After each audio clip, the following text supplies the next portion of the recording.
Most entrepreneurs will spend their entire lives solving problems that were created by the version of themselves they refuse to outgrow. You don't have business problems, you have something else entirely. And until you see it for what it actually is, you keep trying to fix the business problems when the problem is somewhere else. Here's something that should keep you up at night.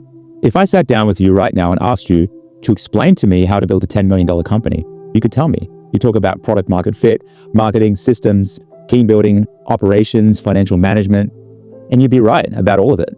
Now, what if I asked you how to build a $100 million company? Well, you've listened to enough podcasts to get the general idea. But here's the uncomfortable part. You already know how to do most of this. So if you already know what to do, why isn't your business 10x or even 100x bigger than what it is now? The usual answers will come flooding in. I don't have enough capital, don't have the opportunity, my market isn't big enough, I can't find good people, the timing isn't right. And you know what? Every one of those answers might be technically true, but they're not the real answer. They're the symptoms, not causes. Because for every entrepreneur who gives me one of those answers, I can show them another entrepreneur in the same market with the same constraints who built something 10 or 100 times bigger. Same industry, same market conditions, same access to capital, different results. So what's really going on? Every entrepreneur thinks they're building a business, but what they're actually building is a physical manifestation of their internal patterns. Your business is not a company, it's a mirror.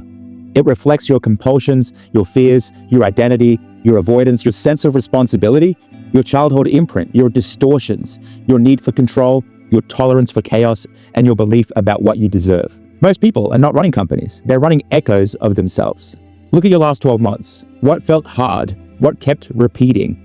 The overwhelm, the inconsistent leads, the hiring failures, the cash flow swings, the constant reactivity, the feeling that you're always behind. They're not business challenges. They're patterns, they're loops. You've run them in relationships, in school, at past jobs, in past businesses. And now they're woven into your business like they're just the way things are. But they're not the way things are. They're the way you are. And until you see that, you'll keep trying to fix the business when the problem is the operator. A loop is not a behavior. A loop is a self-fulfilling prophecy, a prediction encoded in your nervous system that you then act out to confirm your existing identity. A loop is identity, interpretation, behavior, reality, and identity reinforced. You interpret reality through the identity that you already have. You behave according to that interpretation. That behavior produces results that prove the identity right, and the cycle tightens. This is why strategy rarely changes anything. Strategy sits on top of identity, and identity decides whether strategy survives with contact with reality. Think about it this way. If the limitations were purely knowledge, then everyone who reads the same books, attends the same conferences, and learns the same strategies would achieve similar results. But they don't. It's not even close. Because knowing what to do and being the person who can do it are completely different things. I want to talk to you about the over-responsibility loop. You've seen this one before. I'll just do it myself. I can't trust anyone to do this. It's faster if I handle it. Only I can do it. It's more load. It's more pressure. It's more bottleneck.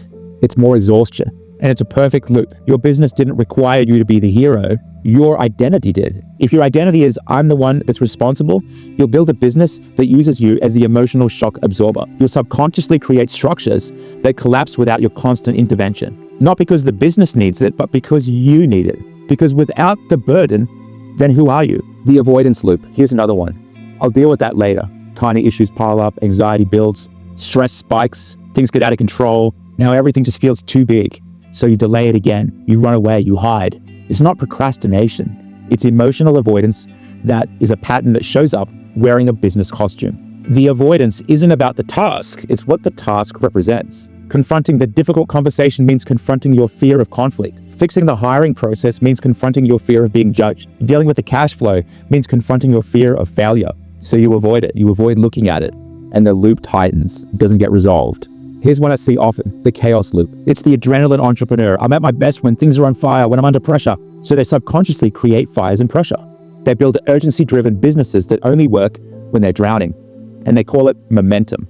No, it's a loop. If your identity is the survivor, you will subconsciously engineer chaos so you have something familiar to overcome. The business becomes a stage for your identity to perform, and you can't scale because scaling would remove the chaos. And without the chaos, who are you? But here's the deeper truth. Your loops aren't random. They're rooted in identity. This is the part that most entrepreneurs never even realize. You built a business that matches the identity that you already had, not the identity that you need to become. People don't choose business models, they choose identity containers. If your identity is the technician, you will build a business that needs your hands. If your identity is the smart one, you'll build a business that collapses without your brain. If your identity is I work hard, you will subconsciously build a business that only works when you're exhausted. We don't build the business model we want. We build the business model that keeps our identity alive. This is why new tactics and strategies don't work. This is why courses don't always fix your problems. This is why you can know exactly what to do and still not do it.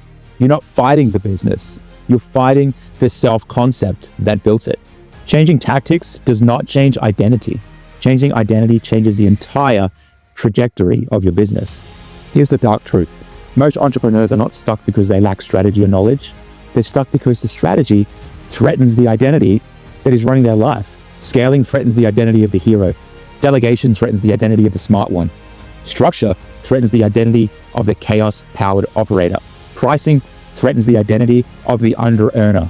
And leadership threatens the identity of the lone wolf.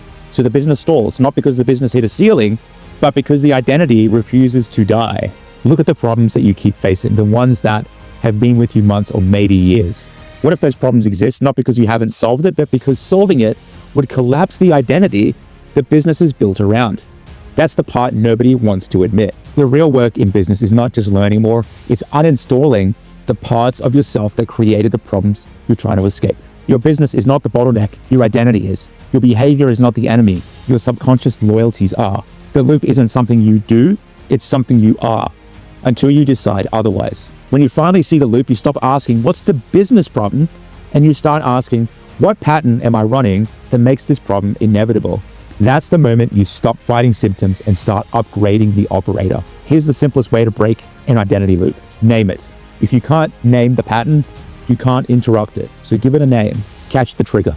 There's always a moment, a micro emotion, a moment that sets the loop in motion. Could be an email that you get, could be something else going on in the business. And you want to insert a different micro action in here. Not a big change, a tiny deviation, a new choice at the point of pattern activation. Let the new consequence reinforce a new loop. This is how you begin to evolve your identity. This is how your business evolves. Same mechanism, but you don't change loops by force. You change them by recognizing that you are no longer the person who needs that loop to feel safe. Break the identity and the loop dissolves. Break the loop and the business reorganizes itself around the new version of you. Here's what you need to know about breaking identity loops. It's going to be uncomfortable. It's going to produce anxiety. The process of a caterpillar becoming a butterfly probably isn't all that pleasant. You're not just changing what you do, you're changing who you are. And that means letting go of the version of yourself that feels safe, even if that version is keeping you stuck. When you start breaking the loop, your nervous system will fight you. It'll tell you, this is wrong, this is dangerous. Go back to what you know. Because what you know, even if it's painful, feels safer than the unknown. The old identity will try to reassert itself, try and stay alive. You'll feel the pull go back to familiar patterns, the over-responsibility, the avoidance, the chaos.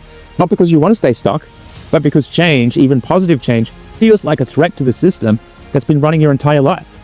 This is why most people don't break their loops, not because they can't, but because the discomfort of doing so, of that transformation, feels worse than the pain of staying the same. At least the pain of staying the same is familiar. The discomfort of being someone new, it's uncharted territory. Entrepreneurs spend years trying to fix problems that are nothing more than identity loops in disguise. You don't need more tactics. You don't need more speed. You don't need to work harder. You don't need more ideas. You need clarity of self. Fix the operator, the business will follow. So if some issues in your business keep repeating, if you keep hitting the same walls over and over again, if you feel like you're living the same problems every year, it's not because you're missing a strategy. It's because the loop is still running. Break the loop, change the identity, and watch the business reorganize itself around the new version of you. You don't have business problems. You have identity loops that are waiting for you to outgrow them. And the moment you do, your business finally becomes free to grow too.